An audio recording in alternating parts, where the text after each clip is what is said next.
Well, hello and welcome to episode 19 of the Bath City Save. I'm NC Jester, and before we get into the end of review stuff here this episode, let's go ahead and roll that intro music.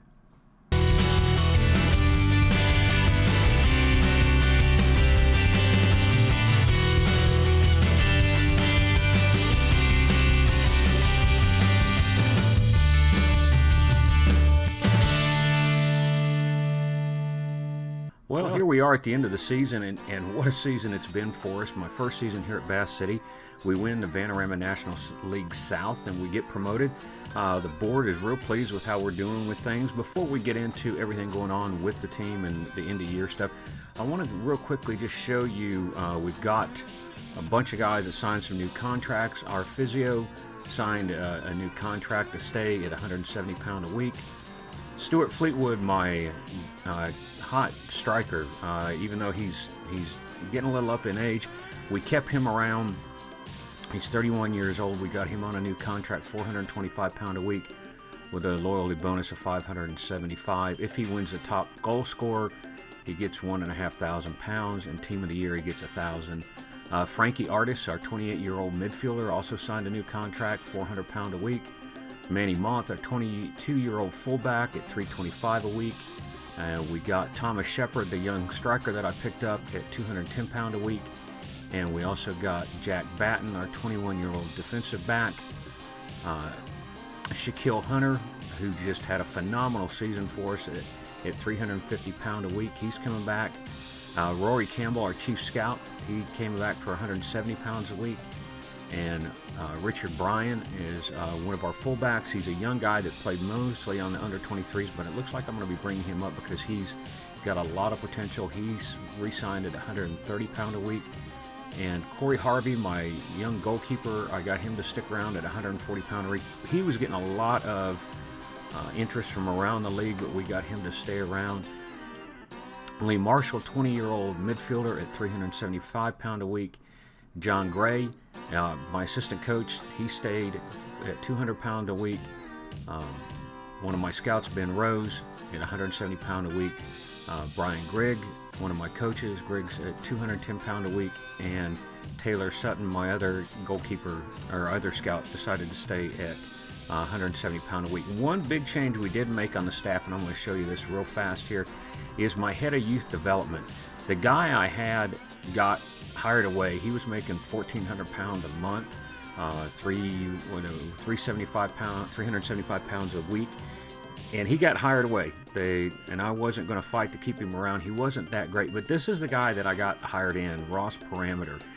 He was a player. This is his first time as a coach, but his working with youngsters is 15, judging player ability is 13, and potential is 16.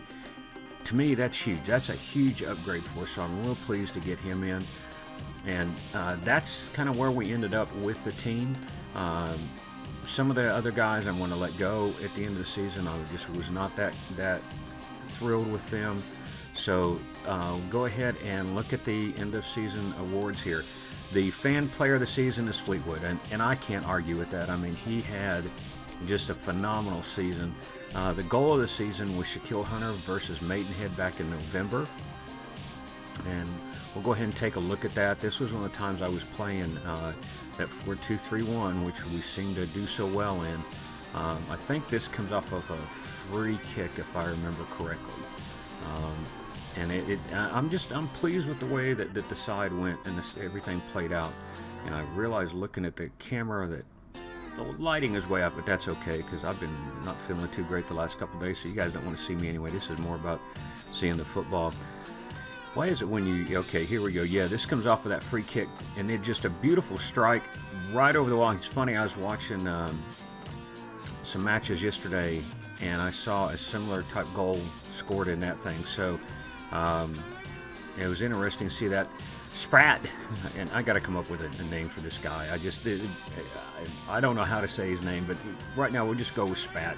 He was my signing of the season. He came in on a free. Shaquille Hunter is a young player of the season. Our team of the season is O'Leary in goal. I still miss him. That's my number one concern. Manny Monk, Kieran Morris, Franz Tonga, David Bowman across the back, Billy Murphy and Frankie Artis in the middle, Shaquille, Anthony Watkins, and Navi Diallo up front with Stuart Fleetwood as our striker. The season review. In the FA Cup, we lost in the second round versus Leyton Orient, but that was a money-maker match for us. We made £130,000 on that one match. In the FA Trophy, we lost in the first round versus Braintree, and we won the National League South, which I still am not fully come to terms with. The match of the season was our 4-1 victory over Hemel Hempstead, and our moment to forget was our 3-1 defeat against Margate. Average attendance is about 935, which is about 10% full. I want to see that increase, and we did. I mean, if you look at the first part of the season, we were averaging a little around 800. At the end of the season, we were averaging over 1,000, so I hope we can carry that forward as we continue on. Total players used as 25th, joint 14th in the season. We didn't really have a lot of players to draw from, and luckily injuries didn't hit us that bad, so we were able to pull that thing off.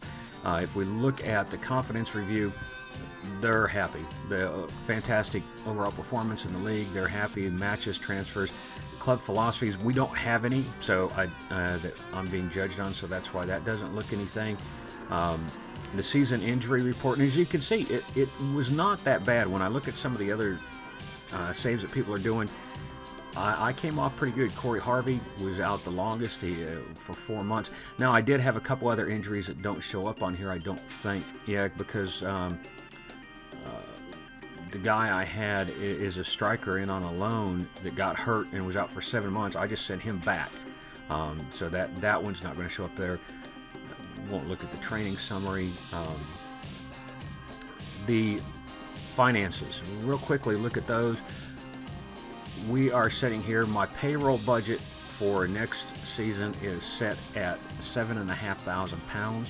Right now I'm spending £5,500, but I'm committed to spending £4,000. So we're looking at about £3,000 a week that we can spend. And my transfer budget last year was £1,000. This year it's £27,000. So we've got some money to play with there. If we look at the side, the part that concerns me the most is my keeper. I've got two guys as my goalkeepers. One of them, and I'll just show you these real quick because this is going to play a big part in how we do things. Let me find them here. Why is it when you want to find somebody you never can? Well, Stephen Phillips, there it is, right there, right in front of me. Stephen Phillips is 39, and I know he still looks halfway decent on his attributes, but you can see his physicals are starting to go down, and I mean his agility is 5, and that's an issue. Corey Harvey is my other keeper, and let me see if I can find him. He's my youngster. He's my up-and-coming guy. He does not have the command of the area and aerial reach that Steve Phillips does, but his agility is 10, which is huge when you're looking at that kind of stuff. So, he's only 19, so my big thing is I'm looking at getting another keeper. I'm also looking at strengthening up front because I don't really have the team's not that strong. I mean, let's be honest. If you look at the whole squad that I have here, and I don't really have a lot of depth anywhere. My under 18s, I did actually have a youth intake this time, which was really kind of cool, and we actually have one guy, Adrian Lee, which we did sign to a contract. This guy, he's the only one I have that I can say, wow, I can see him going somewhere. He's only 16, but looking at his numbers, looking at the way his training is going, I'm pleased with how they're doing right now, to be completely honest. But he's the only one I had to come in worth anything. My under 23 side is completely empty. I have one fake goalkeeper in there, so I'm not sure how to proceed with that. I've never had to deal with that. So there we are. Tactics-wise, 4-2-3-1. That's my thing. The 4-4-2 we worked on. I don't have any real transfers plans going on right now. I've sent the scouts out. Show you that. I've sent the scouts out on a lot of assignments. We're looking at The league itself, we're going to be looking at the National League. I've got them. We're going to start looking at players that are being released. This is going to be a new thing for me because I've never had to deal with this kind of issue before. I've never gotten promoted up to this kind of level. I've never played at this kind of level. The annual youth setup is non-existent. We're unrecognized and categorized. And what we're stuck at right now is when do we bring the guys back? And yeah, I know a lot of people say 5 weeks. Because we're going up a level and I'm going to be bringing a lot of guys in, and the maximum I can actually go is 5 weeks. So that's what we're doing. They're going to be coming back in 5 weeks. I should now get a confirmation to hold an end of season meeting. I haven't done that yet. Maybe we're not going to, so maybe this thing's just going to run through for us. It looks like no. Those are just some of the reports that I've asked for. So that's, folks, where we're going to end this up with. I'll continue to kind of advance this thing, see how stuff works for us. And we'll see what happens when we move into Vanarama National. There we go, folks. The end of the first season for Bass City here with new NC Jester. Been a hell of a ride. I hope you've enjoyed it half as much as I have. If you have, go ahead and hit the like button down there, or if you so desire, hit the subscribe button. See how we continue to do with this thing. Either way it goes, I'm enjoying it. I'm having a lot of fun. I hope you guys are as well. If you got any suggestions, I'd love to hear them. If you got any advice, I'd love to hear them. I'm really nervous about this. This is a place I've never been in this game, but we're going to take this ride as long as we can and enjoy it while we can. Either way it goes, I'm recording this on Thanksgiving here in the United States, and so it's a big holiday for us. But either way it goes, folks, I hope you have a great day. I hope you have a great weekend, and we'll see you back for the next episode. And happy Thanksgiving.